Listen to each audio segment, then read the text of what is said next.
จ้าเนาะสบายดีท่านผู้ชมอีกทีหนึ่งเนาะที่เคารพทุกท่านตอนนี้แมนอยู่กับฮอแมนเฮ็ดได้แล้วเนาะเฮ็ดได้เป็นพิธีรับฮอยเนาะก็คือเป็นแชมป์ขันนานาชาติหรือว่าขันวันชาติของจีนนั่นเองเนาะเป็นรายการไฟยิงคัพเนาะซึ่งเป็นรายการใหญ่ของสปจีนที่จัดขึ้นตรงกับวันชาติของจีนนั่นเองนะเจ้า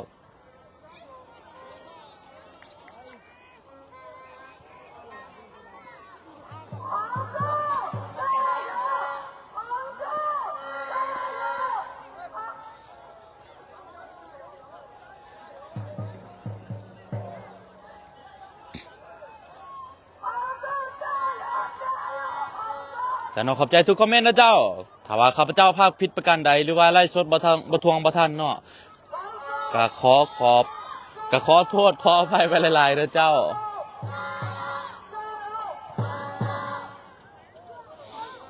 ตอนนี้แมนกลับเข้ามาสู่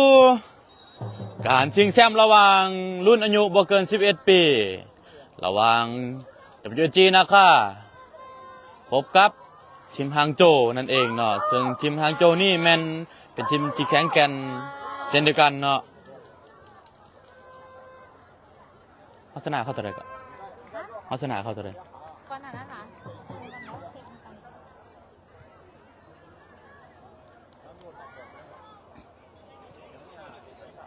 เรียกว่าแดดฮ้อนได้เป็น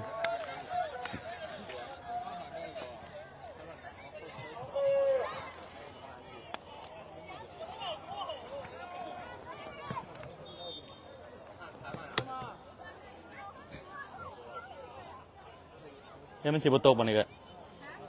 เฮ็ดสิบโตกบ่นี่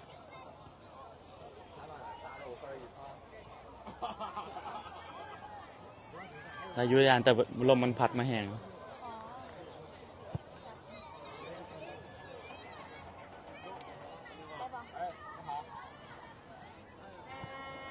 โอ้ไล่ยากเลย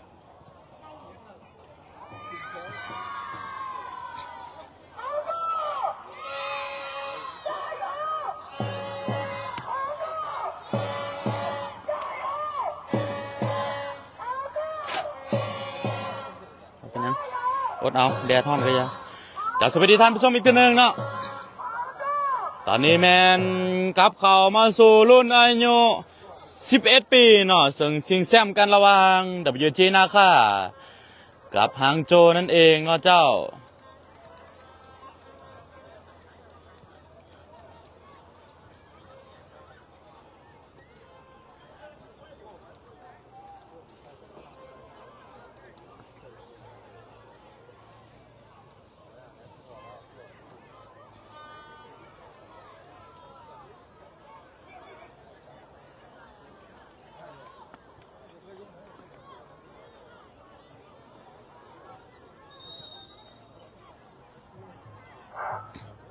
ได้วะไล่เลยวะไล่เลยวะบางแฟนคลับเป็นเขียนมาว่าให้ปิดไล่ก่อนใช่แล้วก็ไล่มาโหเป็นยังเนาะมันอันนี้เลยดิเจ้าเนาะขอโทษขออภัยหลายๆเลยเจ้าซึ่งมีแฟนคลับเขียนมาว่าให้ปิดไล่ก่อนแล้วจังไล่ใหม่เนาะแต่ว่าทางเราได้ปรึกษากันแล้วว่าจะไล่ต่อเลยเนาะเพราะว่าเกมกำลังจะเริ่มเลยเนาะซึ่งเวลาขับคันนั่นเองเนาะเจ้าปักมุดใหม่แล้วเนาะ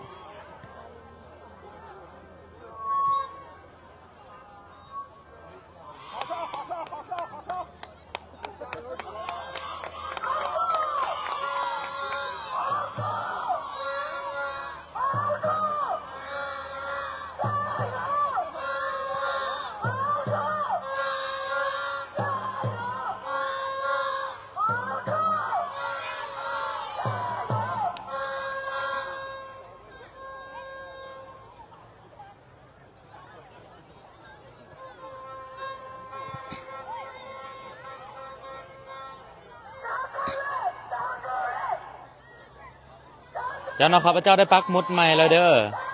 ซึ่งเขียนอยู่ว่า WG U11 0-0เนาะเจ้า ซึ่งตอนนี้เกมได้เริ่มมาแล้ว ระหว่างฮางโจวพบกับ WG เนาะนาจึงชนะเลิศนั่นเองเนาะเจ้าบานเป็นที่ฮางโจวเป็นคนที่จะเคลียร์ก่อนบานอยู่ที่กัปตันทีม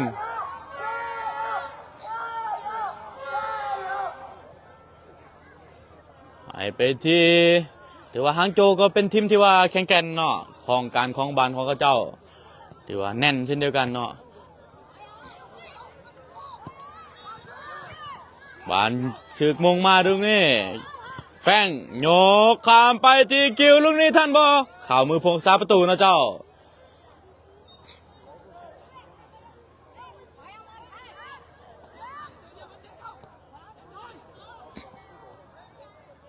จากเราสบายดีท่านผู้ชมอีกทีหนึ่งเนาะ 2,400 คนเนาะที่เข้ามาชมมาเชียร์ขอกดไลค์กดแชร์ออกไปนะเจ้ารุ่นนี้แมนรุ่นอายุ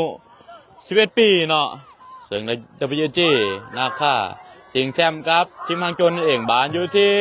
คิวหมายเลข12ลูกนี่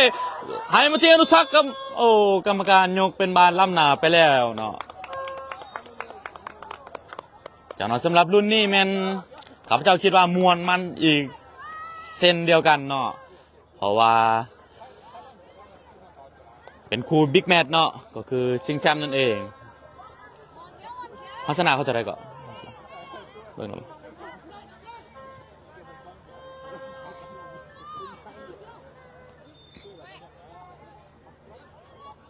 แต่ว่าสำหรับรุ่นอายุ11 ปีนี่มันจะลินเป็นจังหวะและเป็นระบบกว่าอายุเก่าเนาะเพราะว่าทั้งสองทีมแมนความสามารถถือว่าเท่าๆกันเนาะแต่ว่าต่างแต่ว่าไพ่จะจบสกอร์ได้และแทคติกของโค้ชจะวางออกเป็นอย่างไรเนาะบานกรรมการวาลินต่ออยู่ที่นะครับฮะในกลุ่มนะเห็นอยู่บานมาที่หมายเลข 7อนุสักญาติบานได้ลูกนี่ถือดึงแต่ว่ากรรมการเอาบอลฟาวเนาะกรรมการนิลินต่อบานไปที่เสือน้อยถือจิ้มออกโอ้กรรมการว่าเป็นบานออกข้างของWGซ้ำเนาะ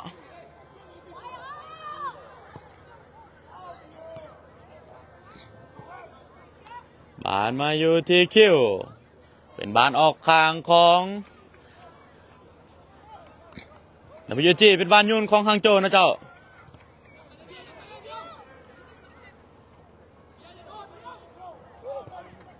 โอ้บานไทยไปที่ยิงไปลูกนี้อุ้ยเกือบเนาะเจ้าถือว่าลูกนี้อันตรายเนาะเพราะว่ายิงไปดาดข้านน้อยเดียวเนาะถือว่าตำข้านอ่อนนั่นเองบานเสือน้อยโยนให้ไปที่คิวแต่ว่าถึกหมายเลข 5สกัดออกมาบานอยู่ที่แฟงโยกขามฝากมาที่คิวหมายเลข 5ลูกนี่คิว5จี้ไปยิงไปลูกนี้อุ้ยถือว่าติดบล็อกนั่นเองเนาะเป็นบานออกหลังไปเป็นบานเตะมุมของWGมาลุ้นกันว่าลูกนี้น้องๆจะสามารถเฮ็ดได้บ่เนาะซึ่งอนุสักนี่แมนยิงดาวซัมโบไปแล้วอยู่ที่23 ประตูเนาะแล้วก็แอสซิสต์ไปอยู่ที่19 ประตูนั่นเอง19แอสซิสต์นะเจ้ามาลุ้นกันว่าลูกนี้WG ยุนอนุ11 ปีจะสามารถยิงขึ้นนำได้บ่อนุสักเปิดไปลูกนี้โอ้เข้ามือพงษาประตูบานมาลูกนี้โอ้ผ่านคิวได้ยังไงได้เนาะบานออกไปที่ปีกขวาแต่ว่าบานมีถึงที่เป้ให้มาที่ตะวันจ่ายลูกนี้ติดเนาะแต่ว่าตะวันยังนำมาลินได้อยู่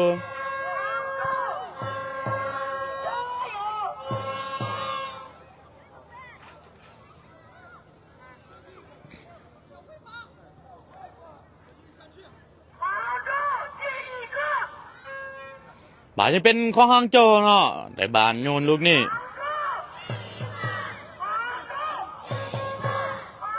โยนลูกนี้เป็นบานโยนของ WG เนาะเจ้า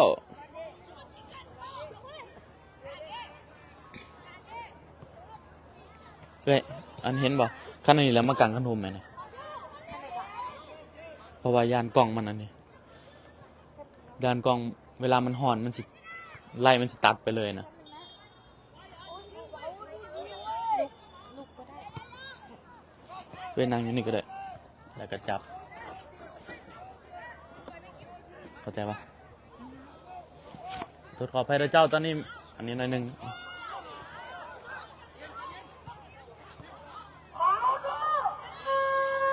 นั่งลงแล้วบานเข้ามือพึกษาประตูเป้เดี๋ยวว่านักหน่อยหนึ่งเด้อโอ้ได้รับอาการบาดเจ็บเนาะเจ้าหน่อยหนึ่งเพราะว่าการปะทะกันหน่อยหนึ่งโอเคนั่งลงแล้วโอเคจับสั้นๆก็ได้บอให้เจ้านะบอจับจังสินะมันจะทำนี่ก็พอบอให้มันห่อนจ้าเนาะขอโทษขออภัยหลายๆเจ้าเมื่อกี้นี่มีการ กังกันห่มเนาะเพราะว่าบออยากให้โทรศัพท์ห่อนนั่นเองยานมันตัดไปเองเนาะเจ้าแฟนบ้านทุกท่านเห็นภาพแจ้งบ่เจ้าถ้าว่าเห็นภาพแจ้งหรือว่าบ่แจ้งก็คอมเมนต์เข้ามาในเด้อเจ้าบานมาทีตะวันไปมาทีคิวกับปืนไปทีเป้จะบุกเปิดแขนบ่ล่ะจับยูลุมก็ได้เลยบานยังคล้องกันอยู่ที่เป้เนาะไปทีเอก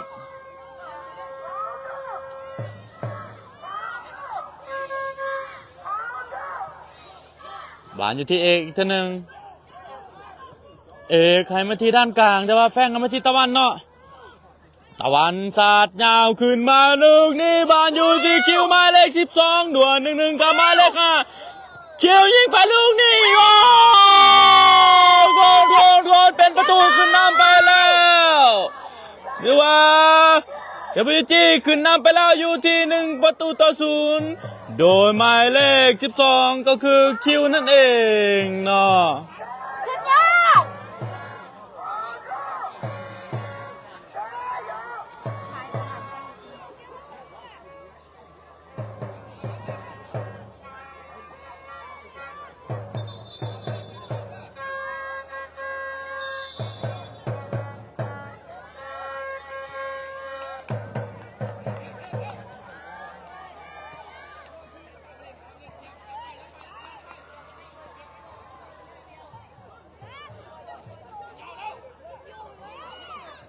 ได้ปะบานไปอยู่ที่ถ่ายวิดีโอเลย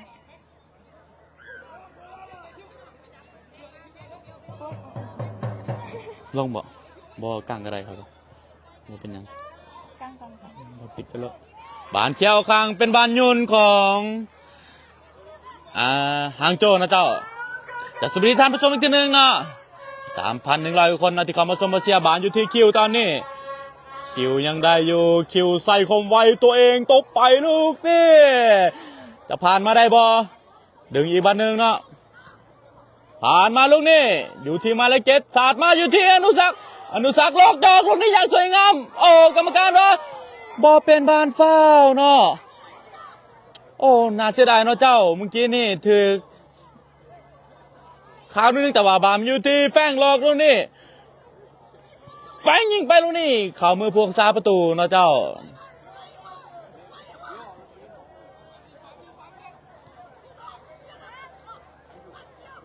บานอยู่ที่หางโจอีกตัวหนึ่งเปลี่ยนไปที่ด้านขวาลมแห้งละก็ทำแล้วเอาลงรถอุ้ยบานออกไปด้านข้างโอ้อยู่ที่หมายเลข19เปิดมาตรงนี้อนุศักดิ์เขี่ยวด้านข้างก่อน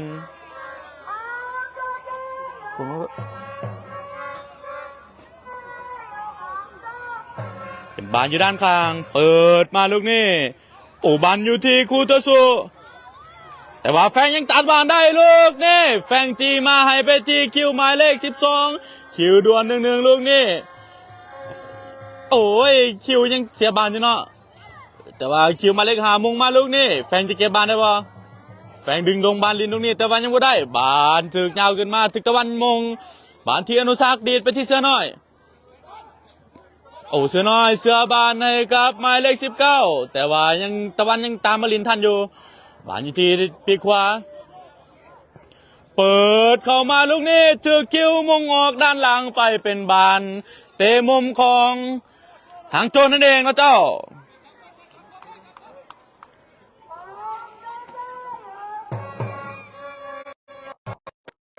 สวัสดีท่านผู้ชมอีกทีหนึ่งเนาะบอกภาษาเราเกิดมันยากบอกเป็นยังบานอยู่ที่กุตสุเปิดมาลูกนี่ขีดเสื้อน้อย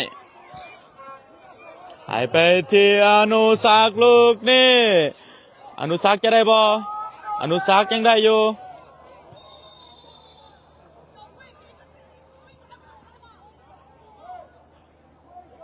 กรรมการเอาเป็นบานฟาวนั่นเองเนาะเจ้า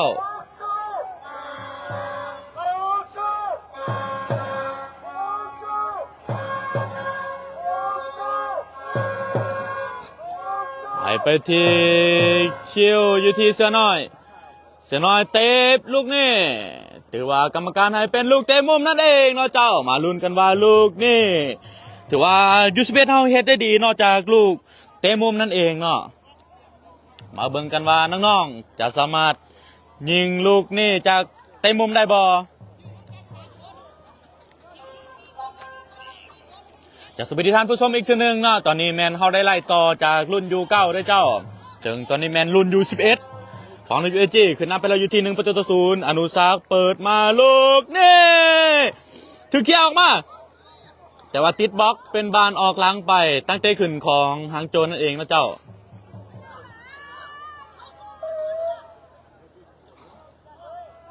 บาลินซัน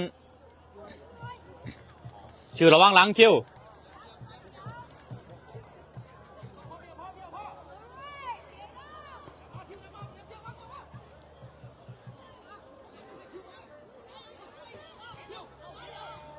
บานตั้งไม้มาที่นะครับ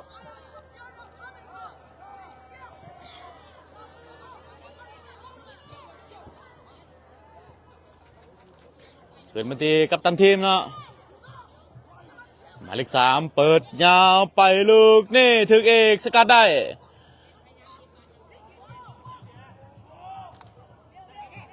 บานทีอนุสักดึงลูกนี่แทงมาแต่ยังบวิดหางโจเนาะโอ้บานโยลูกนี่ถือว่าเป็นบานฟ้าวนั่นเองเนาะเจ้ามาเบิ่งระยะอันตรายลูกนี่เนาะว่าน้องอนุสักหรือว่าแมสซี่ลาวนั่นเองเนาะจะยิงฟรีคิกลูกนี่ได้บอมาเบิ่งลูกนี่ว่าอนุสักจะยิงหรือว่าเปิดเนาะ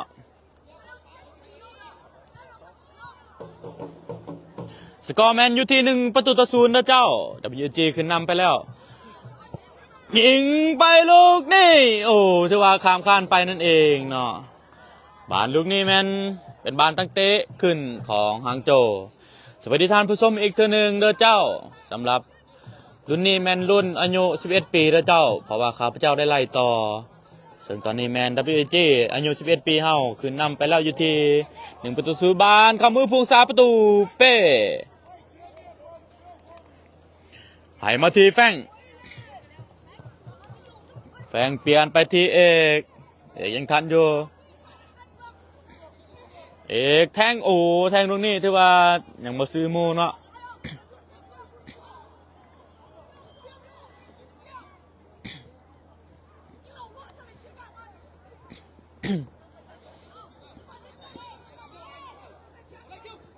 บานมาที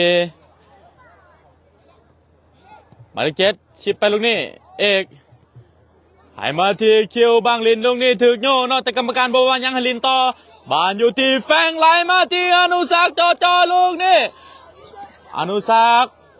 ยังได้อยู่ยังคล้องบานได้อยู่เนาะโอ้อนุสักยังคล้องบานได้อยู่บ่ถึกทิ่มออกด้านข้างเป็นบานโยนของ WIG เนาะถือว่าอนุสักนี่ตัวน้อยแต่ว่าความสามารถนี่ถือว่าเหนือเลยเนาะข้าพเจ้ากล้าว่าได้ว่าเหนือรุ่น U11 เลยเนาะเพราะว่าอนุสักนี่เป็นนักเตะที่ว่ามีพรสวรรค์เนาะเจ้าบวกกับความสามารถพร้อม านจังหวะนี้แมนบานโยนไก่เนาะโดยเชี่ยวโยนเข้าไปลูกนี่บานอยู่ที่แฟงกรรมการว่าให้ลินต่อเป็นบานบ่ฟาวเนาะถึกเสือน้อยสไลด์ลูกนี้แต่บานยังไปอยู่ที่เปลี่ยนมาลูกนี่อยู่ที่หมายเลข17อนุสักจะสามารถป้องกันลูกนี้ได้บ่ตะวันอนุสักเตะมาลูกนี้อยู่ที่หมายเลข8หายไปที่หมายเลข7เสือน้อยสกัดบานได้เสือน้อยสาดเงาออกไปก่อนเนาะเพราะว่าเพื่อความชัวร์เนาะเจ้า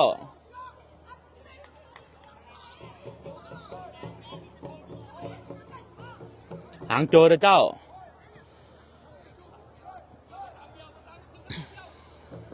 บานทีกับตันทีมหมายเลข3โอ้อนุสักยังดักบานได้อยู่เนาะเป็นบานออกข้างไปเป็นบานโยนของหางโจ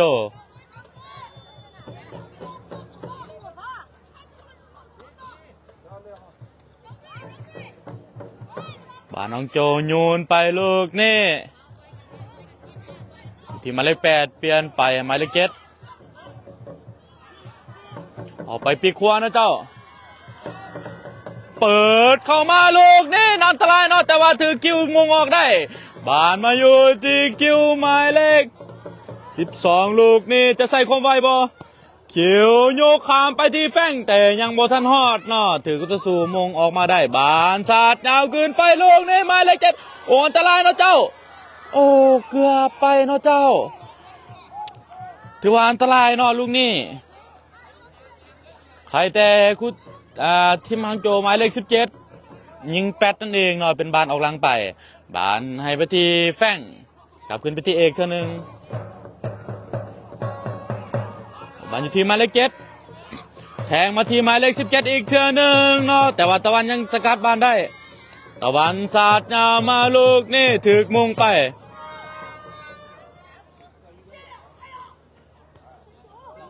บานปฏิมาเลข17อีกทีนึงเปิดไปลูกนี้เข้ามือผูกษาประตูเป้แนมเบิ่งคิวลูกนี้สอดยาวขึ้นมาที่คิวหมายเลข12คิวหมายเลข2ยังทันอยู่ดวล1-1ลูกนี่ถึกจิ้มออกด้านข้างเป็นบานโยนของใน WG เนาะเจ้าโอ้ถือว่านักพากย์นี่ก็ลิ้นพันกันแล้วเนาะถือว่าพากย์บ่ทันนั่นเองบานได้ทุ่มไก่หรือว่าบานโยนไก่ลูกนี้เนาะเปิดเขาโยนเข้าไปลูกนี้เนาะโอ้ยยังบ่ถึกโมเนาะถือว่าบานผ่านไปอยู่ที่คุตสุบานแทงไปที่หมายเลข7ถึกจิ้มออกข้างเขี้ยวระวังเบอร์17นี่ครับอย่าแลบอย่าขึ้นหลายเบิ่งดีๆบานเปิดมาที่หมายเลข17แฟนยังกลับมาได้ไปที่ตะวันให้มาที่คิวโอ้คิวส่งลูกนี่บวิดเปลี่ยนฝากไปลูกนี่เสือหน่อยจะตัดบอลแฟงตัดบานได้ลูกนี่บานสวนกับของ WG แฟงจี้ไปลูกนี่ผ่านไปที่คิวหมายเลข12ทันบอลยังทันอยู่คิวจี้มาที่เสือหน่อยหลอกอีกบันหนึ่งกับตังใหม่เนาะถือว่ายังยิงบ่ได้เถื่อบานกับที่เอกหายไปที่เสือน้อยเนาะเจ้า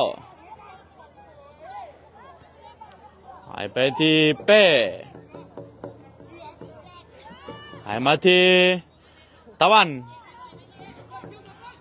แนมเบิงโมลูกนี้ยาวขึ้นไปที่เสือน้อยลูกนี้ถือว่าสวยงามเนาะเสือน้อยยังเก็บบ้านได้เสือน้อยเบิงโมหายมาที่คิวหมายเลข12ลูกนี้คิวซับท้ายลูกนี้โอ้ถือว่าตรงกรอบข่าวมือผู้ซับประตูเนาะ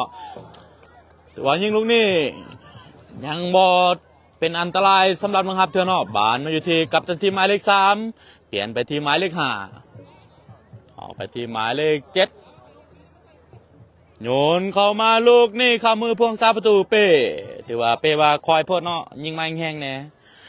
ภาคลินเนาะเจ้าอันนี้บานไปที่เอกให้ไปที่เสือน้อย เอกสัตย์นามาลูกนี่บานอยู่ที่คิว1-1ลูกนี่ดวล1-1ให้ไปที่อนุสักลูกนี่เป็นบานบอลลำนาอนุสักล็อกอย่างสวยงามยิงไปลูกนี่เป็นประตูโกลลูกนี่ถือว่า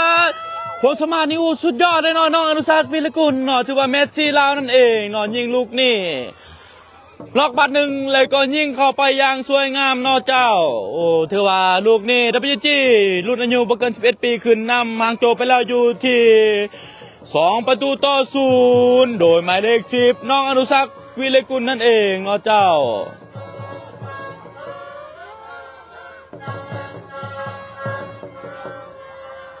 บานอยู่ที่เป้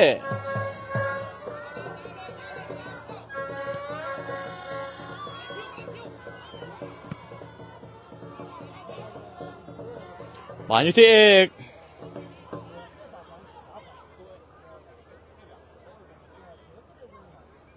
ขอพระเจ้าเปลี่ยนสกอร์อยู่เนาะขอโทษขออภัย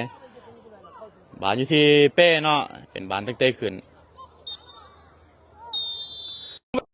เนาะเจ้าซึ่งเป็น WG รุ่นอายุ11ปีเนาะขึ้นนำไปอยู่ที่2-0เนาะเจ้าฉะนั้นแล้วตอนนี้แมนอุ่นใจไปแล้วแต่ก็ยังบ่ชัวร์เนาะเพราะว่าเราจะต้องเอาอีกเนาะเจ้าเพื่อความชัวร์กว่านี้เนาะคือเราจะต้องยิงประตูขึ้นอีกเนาะจากเนาะสำหรับลูกแรกแมนคิวเนาะหมายเลข12นั่นเองเนาะ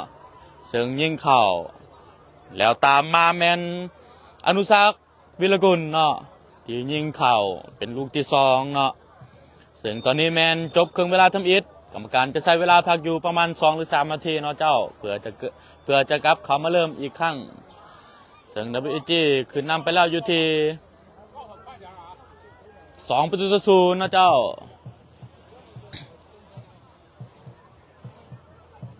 จากนอสบายดีท่านผู้ชมอีกทีหนึ่งเนาะ3,800 กว่าคนเนาะที่เขามาชมมาเชียร์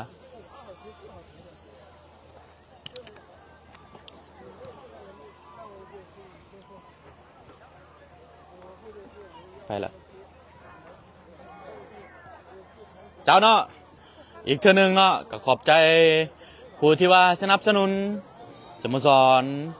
WG นาคาเฮาเนาะที่มีน้ำจิตน้ำใจอันงดงามเนาะที่สนับสนุน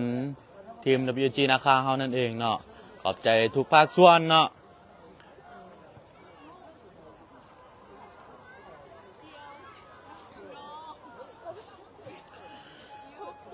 ข้าพเจ้าจะเว้าถึงรายการนี้เนาะซึ่งรายการนี้เป็นรายการใหญ่ของสปจีนนั่นเองเนาะซึ่งกงกับวันชาติของจีนนั่นเองเนาะ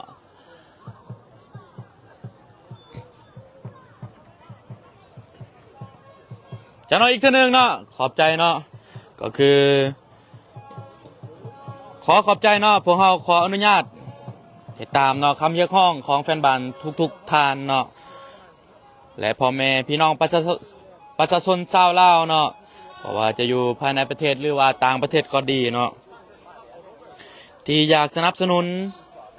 หรือว่าเปิดการสนับสนุนเนาะสโมสรเฮาเพื่อส่งเสริมสโมสรในการพัฒนานักกีฬาเนาะก็คือนักเตะเยาวชนลาวนั่นเองเนาะก็คือจุดประสงค์แมนพัฒนาสโมสรเนาะพวกเราอย่างต่อเนื่องเพื่อต่อยอดในการพัฒนาเยาวชนลาวก็คืออนาคตเพื่อสร้างเขาให้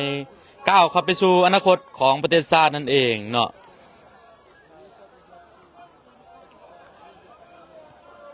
และเพื่อเป็นความภาคภูมิใจของประเทศชาติเนาะก็คือการสนับสนุนน้องๆเนาะฉะนั้นเนาะขอบใจอีกเทื่อนึงเนาะขอบใจทุกท่านเนาะที่อยากสนับสนุนน้องๆหรือว่าสนับสนุนสโมสรที่สนับสนุนสโมสร WG นาคานั่นเองเนาะจ้าเนาะก็ขอบใจอีกเทื่อนึงเนาะขอบใจฐานวันชมวิลีวงศ์เนาะเจ้าของห้านอาหารทัดดำนั่นเองเนาะที่เพิ่นได้กล่าวไว้ว่าถ้าว่ารุ่นอายุ11ปีเฮาที่มาแข่งขันในรายการนี้ถ้าว่าสามารถป้องกันแชมป์ได้แมนเพิ่นจะสนับสนุนพ่อได้ปะ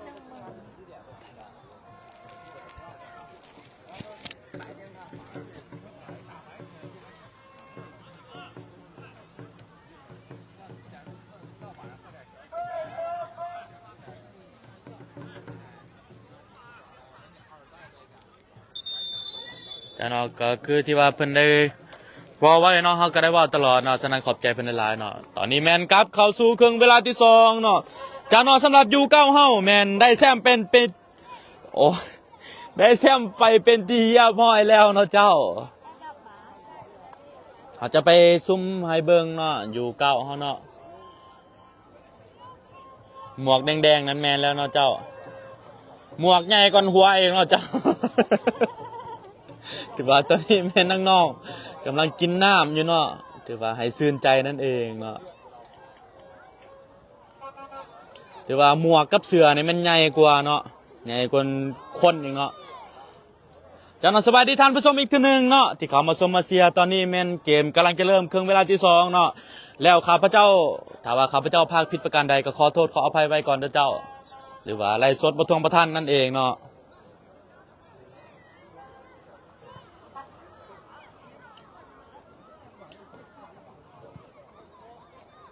บานกลับเข้ามาสู่ครึ่งเวลาที่2นั่นเองระหว่าง WG นาค่าเป็นเคลียร์บานก่อนให้มาทีอนุสักษ์โอ้เจลินลูกนี้แต่ว่ายังบ่ทันเนาะบานอนุสักษ์ยังเก็บบานได้อยู่หายไปที่แฟงโอ้บานลุดไปลูกนี่คิวไปจิ้มลูกนี้ถือกูสู้หางโจเนาะเทออกด้านข้างไปเป็นบานโยนของ WG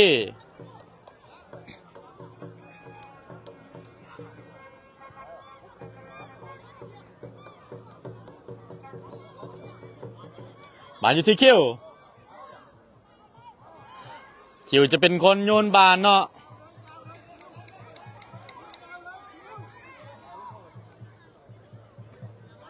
หมายเลข12คิวโยนเข้ามาลูกนี่ถือเขี้ยวไปอีกเนาะบานไปอยู่ที่หมายเลข7หนูซักยังญาติบานได้เนาะโอกรรมการวาลินต่อบานอยู่ที่หมายเลข7ให้มาที่หมายเลข27เนาะเปิดเข้าไปลูกนี่เข้ามือพวงซาประตูเป้สาดยาวขึ้นมาลูกนี่โอ้ยังบ่ทันเนาะเจ้านะครับลินไว้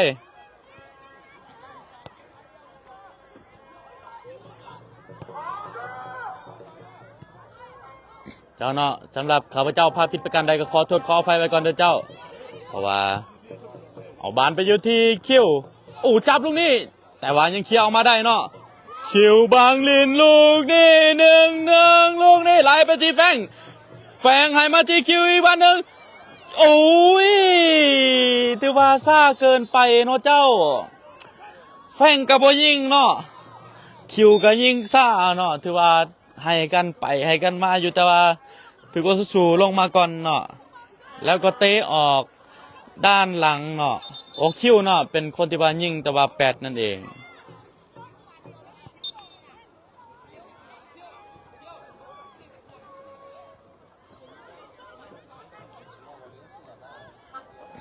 บานุสักโอ้ยนุสักญาได้ลูกนี้10 คำโอ้ถือว่าลูกนี้ยังสวยงามเนาะเจ้าสำหรับอนุสักลูกนี้โอ้ยข้าพเจ้าจินตนาการบ่ได้เนาะ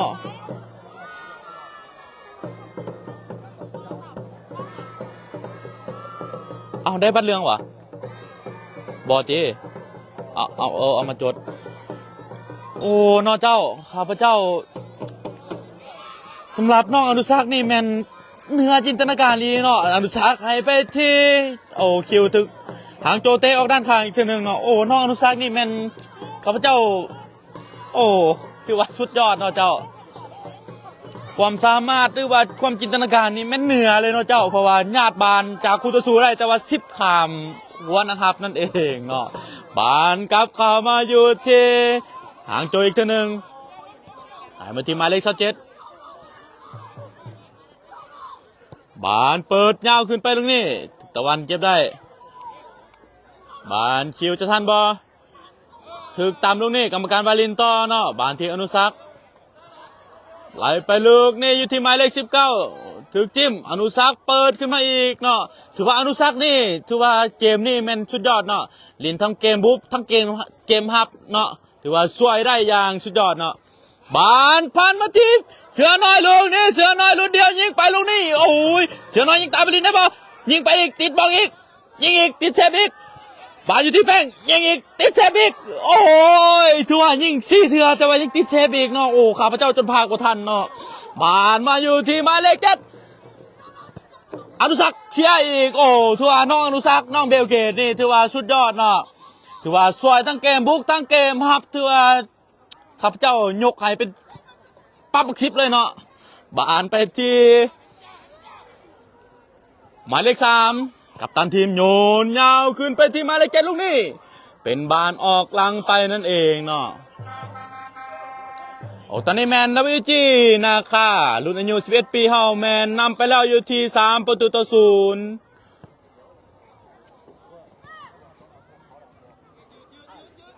อยู่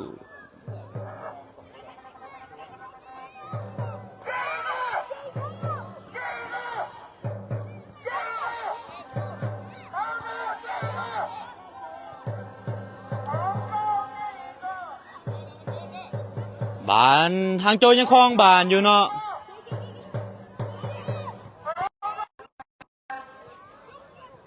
จากสิบรีทามผู้ชมอีกทีหนึ่งเนาะตอนนี้แมน WG ขึ้นนำไปแล้วอยู่ที่3-0นั่นเองเนาะเจ้าโดยหมายเลข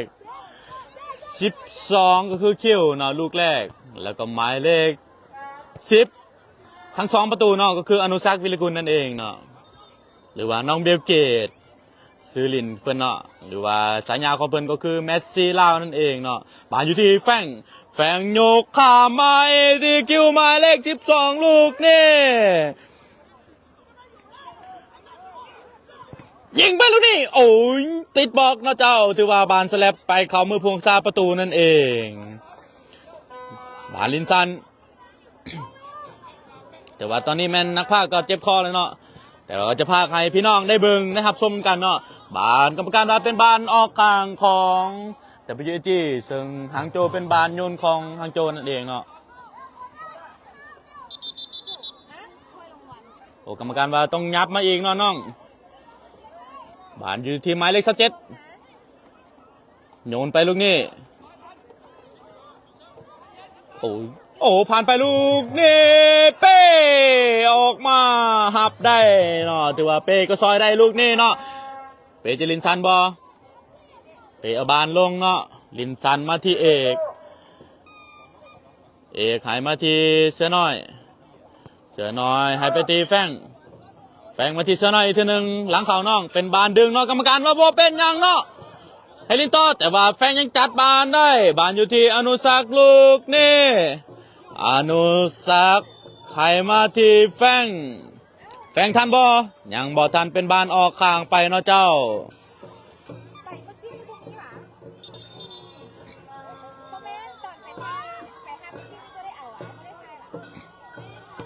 โอ้กรรมการเป่าย้อนหลังคืนเนาะก็คือเป็นบานฟ้าวเนาะจากลูกจะบานน้องอนุสักษ์ใส่ก้อยไปให้แฟงแต่ว่าถือกุตสูอาจจะปะทะหน่อยนึงนั่นเองเนาะกรรมการเป่าให้ย้อนหลังคืนเหตุบานตั้งใจของ WG จากแฟง10ไปลูกนี่โอ้ถือว่าคิวยังจับบานบ่ได้กรรมการว่าเป็นบานตั้งเตะขึ้นเนาะเป็นบานตั้งเตะขึ้นกองหางโจนะเจ้าลินซันหายไปที่กัปตันทีมหายไปที่แบ็กซ้ายบานอยู่ที่แดนกลาง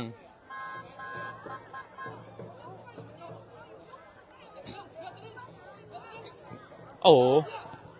แต่ว่าบานอยู่ที่อนุสักษ์แทงไปให้ที่คิวให้ไปที่แฟงลูกนี่แฟงล็อกแต่ว่าแฟงจะได้บอโอ้เป็นบานฟ้าวเนาะถือว่าแฟงปะทะจากด้านหลังนั่นเองเนาะ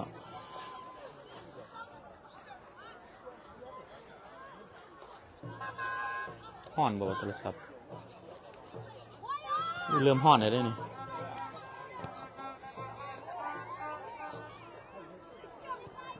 บานอยู่ที่หางโจอีกทีหนึ่งนะเจ้า หายไปที่แฟงเตะอัดลูกนี้วันที่เอกเคลียร์ขึ้นไปบานถึกมงออกมา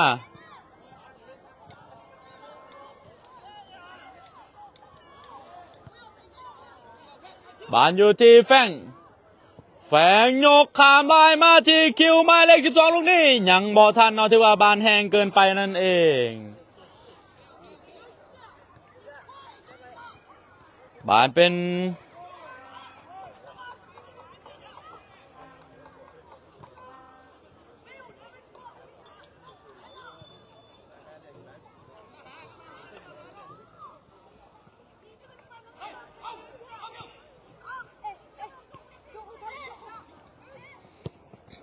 บานเปิดไปลูกนี้โอ้ที่ว่าเป็นบานแห้งกันไปเนาะเป็นบานออกหลังไปนั่นเองเนาะเจ้า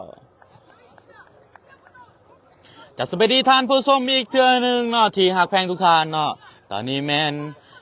WG นาคารุ่นอายุบ่เกิน11 ปีเฮาขึ้นนำหางโจไปแล้วอยู่ที่3-0นะเจ้าซึ่งข้าพเจ้าก็อุ่นใจแล้วว่าจะสามารถเป็นแชมป์ได้เนาะเพราะว่าตอนนี้ขึ้นนำไปแล้วอยู่ที่3-0กรรมการว่าบ่ฟาวเนาะเป็นบานออกข้างไปเป็นบานโยนของหางโจนั่นเองเนาะถึกแฟงสกัดอีกบาทหนึ่งเป็นบานโยนของ WG บัดนี้เนาะ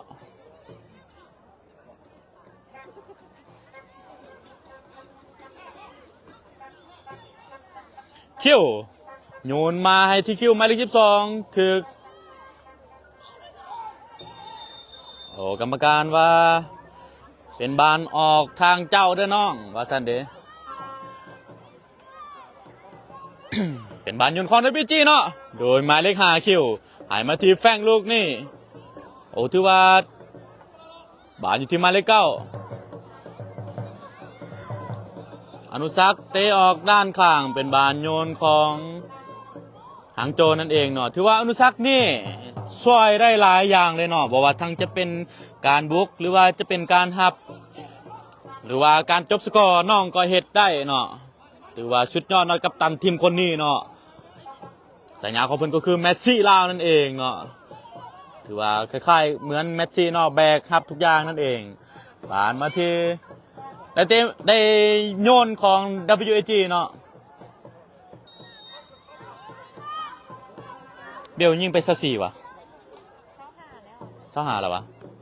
เมื่อวานนี้23วะ 2 มาพูดได้เช็คบ้างเนาะบานมาที่เป้ทันบอถือว่าเป้ยังลินได้อยู่เนาะโอ้ถือว่าข้าพเจ้าสังเกตตอนนี้แมนทีมหางโจจะมีการลินแห้งๆหน่อยนึงแล้วเนาะเพราะว่ามีการปะทะกันตลอดบานเปิดมาลูกนี่อยู่ที่คิวหมายเลข12จะทันบอบังเอาลูกนี่เป็นบังออกข้างไปเนาะ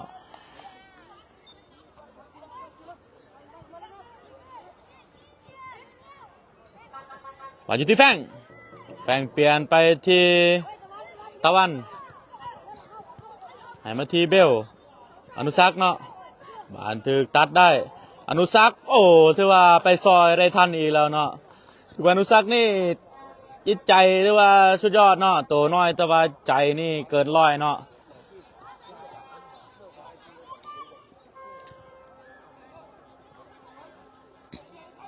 บานอยู่ที่กัปตันทีมของฮางโจจีไปลูกนี่ถึกแฟงตัดได้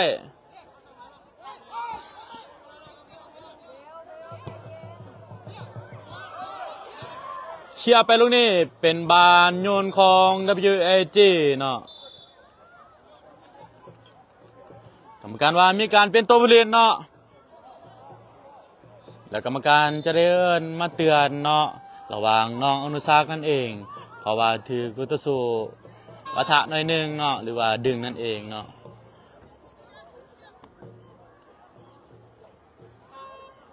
โอ้กรรมการแจกบัตรเหลืองไปทั้ง2คนเนาะเพราะว่ามีการปะทะกันนั่นเองเนาะเจ้าแต่ก็บ่เป็นหยังเนาะเพราะว่านั่นนี่เป็นแมตช์ชิงชนะเลิศเนาะเจ้า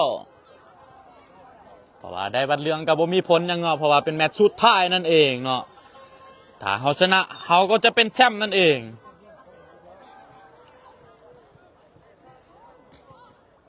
บานอยู่ที่แ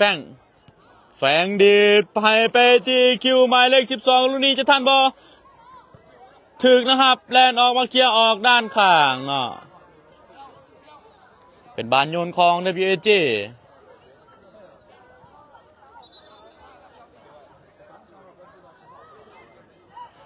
ลินสันไปที่แฟงเตะลูกนี้ถือว่าเป็นบานออกข้างบานคิวได้ยนอีกเท่านึงหายไปที่แฟงสาดยาวขึ้นมาเนาะเข้ามือพวงซาประตูแต่เนาะสำหรับเวลาข้าพเจ้าคิดว่ายังหน่อยแล้วเนาะข้าพเจ้าคิดว่าเวลาน่าจะใกล้จะหมดแล้วแต่ว่าบ่ฮู้ว่ายังประมาณจังนาทีเนาะเจ้าบานยาวขึ้นมาลูกนี้เสือน้อยแฟงดีดไปลูกนี่คิวจะทันบ่ยังบ่ทันเนาะเป็นบานเข้ามือพวงซาประตูอีกแล้วแต่ว่าตอนนี้แมนฮังโจพยายามที่จะบุกเข้านักเนาะเพื่อที่จะเอาประตูขึ้นนำขึ้นบานเข้ามือผู้สาประตูเป้จับบานได้หายไปที่ตะวันบานอยู่ที่ตะวันยกขึ้นมาให้ที่คิวหมายเลข12ลูกนี้จะทันบ่ยังทันอยู่ยังเก็บบานได้อยู่เนาะกรรมการว่าเป็นบานฟ้าเพราะว่าการสกัดบานลูกนี่ถือว่าบ่ถึกบานนั่นเองเนาะเจ้าเบิ่งลูกนี้เนาะเป็นลูกฟรีคิกไรเนี่ยสำคัญอีกลูกหนึ่ง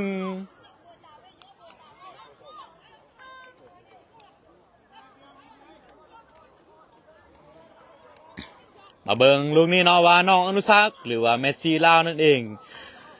ซึ่งยิงขึ้นไปแล้วอยู่ที่25ประตูเนาะจะสามารถยิงขึ้นอีกได้บ่โดยลูกฟรีคิกจากด้านกำขวานั่นเองเนาะเจ้า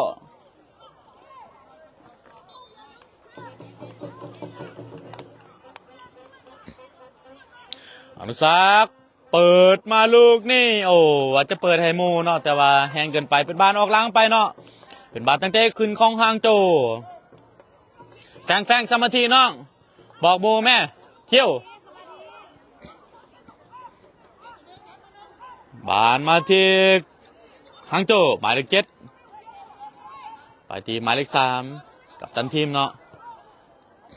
อนุสักจะไล่ได้บอลลูกนี่ถือ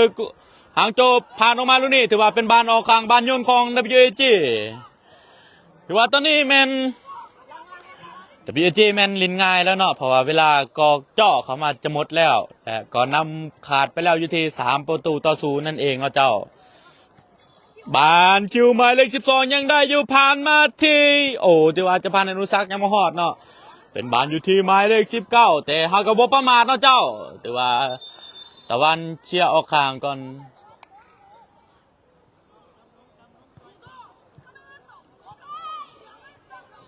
บานยูนของฮางโจนะเจ้ายังลินได้อยู่ไปที่หมายเลข27ลูกนี้ถึกเสื้อน้อย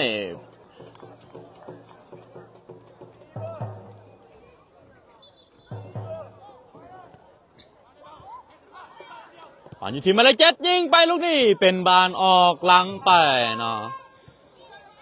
สบายดีท่านผู้ชมอีกตัวหนึ่งเนาะ4,000 กว่าคนเนาะที่เขามาชมมาเชียร์เนาะตอนนี้แมน WG นะคะเฮาขึ้นนำไปแล้วอยู่ที่3ประตูต่อ0นะเจ้า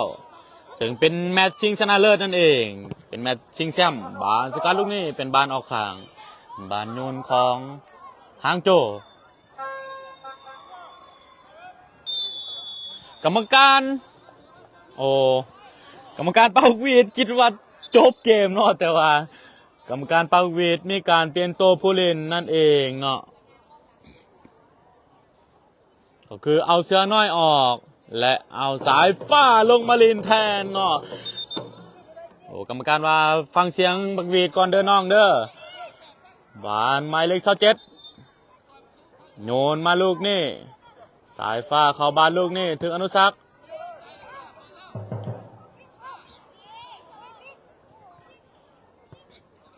เปลี่ยนมาอยู่ที่แดนกลางลูกนี้หมายเลข7ยิงไปติดบล็อกอนุสักบานอยู่ที่ซาฟาเคลียร์มาลูกนี้บานเข้าตีนของหมายเลข17หมายเลขไฮมาทีถ้าผิดเนาะบานมาทีถือว่าสายฟ้าเนาะถือว่าเปลี่ยนเอานักเตะที่ว่ามีความไวลงมาลินแทนเนาะก็คือสายฟ้านั่นเองถือว่าสายฟ้ากับคิวนี่มันเป็นนักเตะที่ว่ามีความไวสูงนะเจ้า ผ่านมาที่หมายเลข7ให้มาที่หมายเลข5ให้ไปที่คิวหมายเลข12ลูกนี่ตบไปลูกนี่โอ้ยังทันอยู่คิวหมายเลข12จิ้มไปลูกได้เป็นประตูโอ้ถือว่า3คน4คนยังเอาบออยู่เนาะรวมถึงนะครับก็ยังเอาเจ้าโตบออยู่เนาะก็คือคิวหมายเลข12นั่นเองถือว่าใส่ความสามารถตัวเองยิงขึ้นไปแล้วอยู่ที่4ประตูต่อ0นั่นเองเนาะเจ้าไปเบิ่งกองเชียร์เนาะกองเชียร์หมวกแดงนั่นเองเนาะก็คือหมวกลาวนั่นเองเนาะน้องๆ WG นะคะอยู่เก้าที่ว่าเชียร์รุ่นอ้ายนั่นเองเนาะเจ้า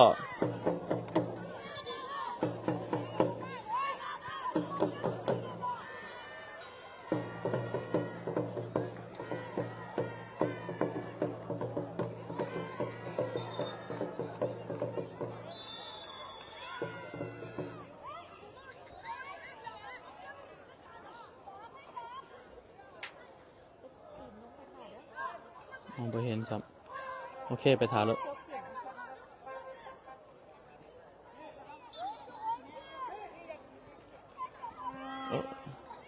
ค่อยๆนี่ก็ยันลบ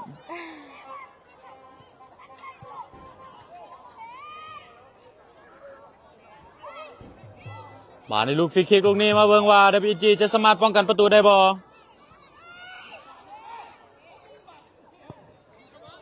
ยิงไปลูกนี้ข้ามคานไปเนาะเจ้ากรรมการเป่าจบเวลาไปเป็นที่เรียบร้อย WG นะคะอยู่11ปีเอาแมนสามารถคว้าแชมป์ได้พร้อมกับรุ่นอายุ9ปีเช่นเดียวกันเนาะเจ้าถือว่าเป็นแชมป์ไปแล้ว3ประวัติศาสตร์หน้าใหม่เนาะก็คือเป็นแชมป์ทั้ง2รุ่นนั่นเองของขันนานาชาติเนาะก็คือขันไฟยิงครับเนาะรายการไฟยิงครับเป็นคันกงกับวันชาติของจีนนั่นเองเนาะซึ่งรุ่นอายุ11ปีเฮาสามารถป้องกันแชมป์ได้เด้อเจ้าเป็นแชมป์ที่ว่าสมัยที่2นั่นเองเนาะ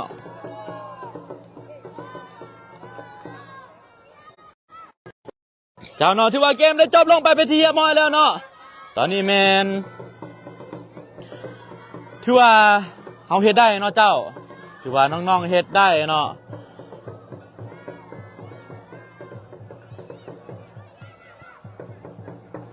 ถือว่าสุดยอดเนาะเจ้าเป็นสิ่งที่ว่าภาคภูมิใจและเป็นความตื่นตันใจเนาะที่น้องๆแต่WGนาคาทั้ง2รุ่นเฮ็ดได้เนาะเจ้าเนาะข้าพเจ้าก็เช่นเดียวกันเนาะภาคภูมิใจแล้วก็ตื่นตันใจเนาะที่น้องๆทั้ง2รุ่นตัวแทนหนึ่งเดียวจากประเทศลาวเนาะก็คือ WG U9 และ U11 นั่นเอง